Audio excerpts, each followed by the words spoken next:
feel you're in the same position now as you were after the first fight with him? What you mean? The first fight, you know, I won, and he thought he won. You know what I'm saying? He thought he won. So yes, obviously, you know, I didn't see the fight yet, but my team and stuff, they thought that I won the fight. They said King Mo won the first, and I won the second, and the third was a close one, but they felt like I did enough to win. I don't know if you heard him afterwards, but he said obviously his game plan went out the window once he got hit by you. I knew that was going to happen. Yeah, so I was going to ask him, did you kind of expect that would be his game plan to kind of clinch you up and be able to kind of keep you away from being able to throw those hands? Yeah, we knew his game plan was going to be to do a lot of grappling and wrestling and stuff like that. But honestly, you know, I got to keep it real. King Mo surprised me with the stand-up. You know, I was honestly shocked, and I can honestly say that I'm proud of him by how he fought with the stand-up. You know, I think if he would have done a little bit more of that, you know, I think the fight would have went more in my favor because I love the stand-up part. But I think that that's how King Mo should fight. He's an awesome wrestler, but if he uses his hands a little bit more, I think he would get more KOs and stuff like that because he had some good punches. The first fight that we had, you know what I'm saying, he punched me and it felt like I was getting attacked by mosquitoes or something like that. But this time, you know what I'm saying, it felt like I was getting, you know what I'm saying, hit by like a little 10-year-old boy or something. It was a little bit better, you know, it's good. Do you have more respect for him now after this fight than you did coming out of the first fight? Most definitely. I most definitely have more respect for King Mo, but I trust my coaches and I trust my team, and my team said that, you know, if they gave me the first fight, I should have most definitely had this fight. So I felt like I won. I think that the only thing we could do is a rubber match. That's the only thing we could do, you know. It sucks that I was at heavyweight, but I think that was a disadvantage for me because I felt like King Mo was a little bit faster than me because you know he was smaller and faster. So I felt like I was at a disadvantage. I was at a disadvantage by being bigger because he was most definitely faster than I was. Was the whole plan to come in at 253, going off there because when you fought Fabio, you came in right around like 218. You wish, in hindsight now being 2020, do you wish you would have came in at around that weight to neutralize that and have a little more space? If I'm going to be honest with you, I wish I would have came in at 205, but you know, I can't control my thyroid condition. You know, so I just wish I was on top of it more. But like I said, I got a specialist now, and I'm learning more about the thyroid, and I'm seeing a specialist nutritionist. I just started seeing, him recently. We just found it like recently before this fight, so hopefully I can be back at 205 before I leave the sport. But you know, I'm gonna take it one day at a time. I think a lot of people are affected by thyroid conditions, and I wish I would have known about it earlier. I just didn't know why I was gaining weight so fast. I don't eat super bad. I don't eat fast food and stuff all the time. It's just hard to manage my weight. I thought it was because you get older. I heard fighters say, "Oh, when you get older, it's harder to lose weight. It's harder to lose weight, harder to cut weight." And I thought that was what it was, but it wasn't. Scott confirmed this was the final fight on your contract with Bellator. Yeah. What's next now? Do you have to finish that contract with the UFC, or what's exactly going on? What's next now is I'm going to go eat me some pizza, probably get really drunk, then go back home and play some video games. If y'all want to play video games with me, I'll be on Twitch. Rampage is human. I miss my team Rampage. I play video games with my fans and stuff like that. So that's what's next. I'll take it one day at a time. I'm going to talk to my manager, T. Dawson, and we're going to figure everything out. But I'm going to be getting drunk playing video games.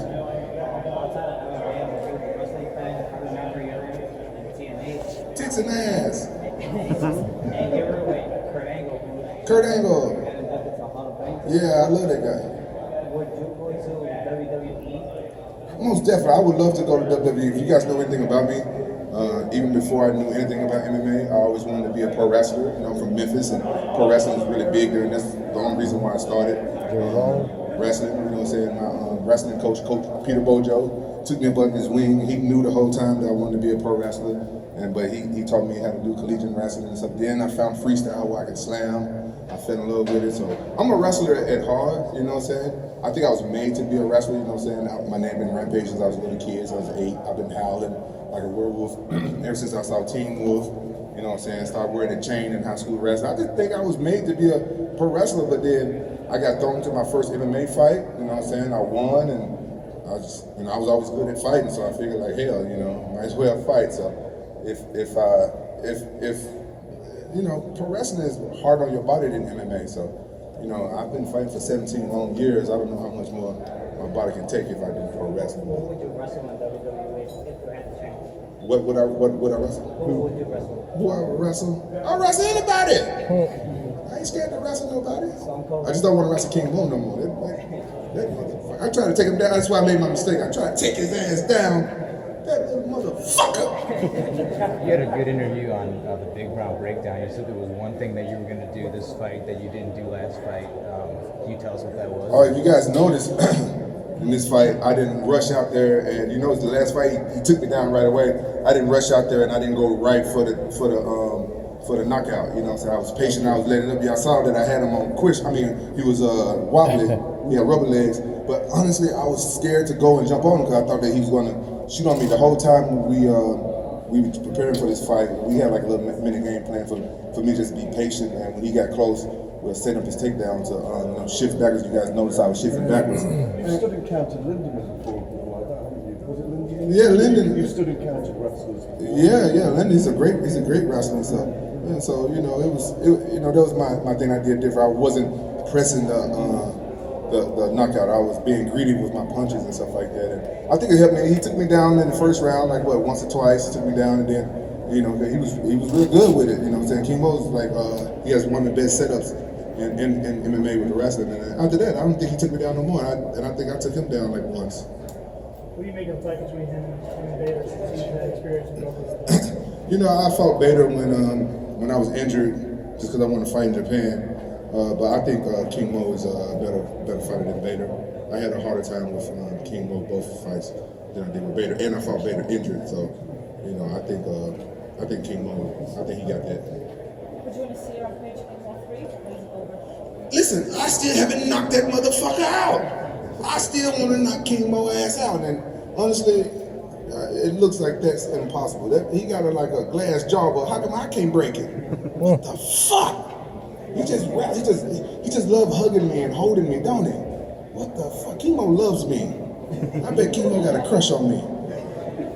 Damn, I wonder if I get him a pair of nipple rings when he just fight me like a man. I'm like, King Mo, let me buy you a pair of nipple rings, King Mo. I'm gonna buy you a pair of nipple rings. I'm gonna fight him like a man. I'm proud of him. He stood up with me, and you know what I'm saying? He was boxing me a little bit, and then he went to the rest. I'm like, this motherfucker got a crush on me. How much time were you actually wasting on the tackling those things? How much what? How much time were you actually wasting? How much energy? King Mo is pretty strong. I think it took a lot of energy out of me. I was in great shape for this fight, but this is the heaviest I ever actually fought, and so I think that took a toll on me. I'm happy with my performance, but I wish I would have got the W. I wish I would have finished when he was wobbling and stuff. But he did take a lot of energy out of me when he was taking over and over again. You were very kind of gentlemanly in your way of fighting when you looked up at John McCarthy and asked if your elbows were going in the right place. Yeah, what the fuck's up with that? I was elbowing him. I was elbowing him in his head when he was going for the take. What's elbow? What was he doing with the elbow? The right, okay. I was doing it with this one. Talking to John. Yeah, John said something, so I thought, oh, am I hitting him on the back of the head? He kind of like stopped me a little bit the first time. And so the second time, I'm like, I believe John, are we good? Are we good here? I don't want to get out of my frame to do that in the fight. I know the rules, but I thought I was doing it right, but I didn't want John to take a point away. I know whenever you fight King Mo, it'll be a close match. I need all the points I can get. That kind of fucked me up a little bit. I had to ask Big John McCarthy, am I doing it right? You know what I'm saying? It sounds like having sex with a woman. You don't want to ask her if you're doing it right. You know what I'm saying? You want to be the man. You want to know what you're doing. You don't have those problems, don't you? No, I never. You know what you're doing, huh? He knows what he's doing. Thank you guys. All right. Thank you very much. Thanks, Fred. No problem. Cheers. Thanks, man. Thank you.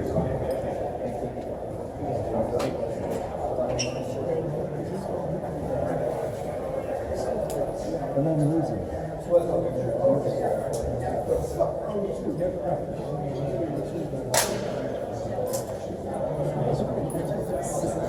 That's it. Okay.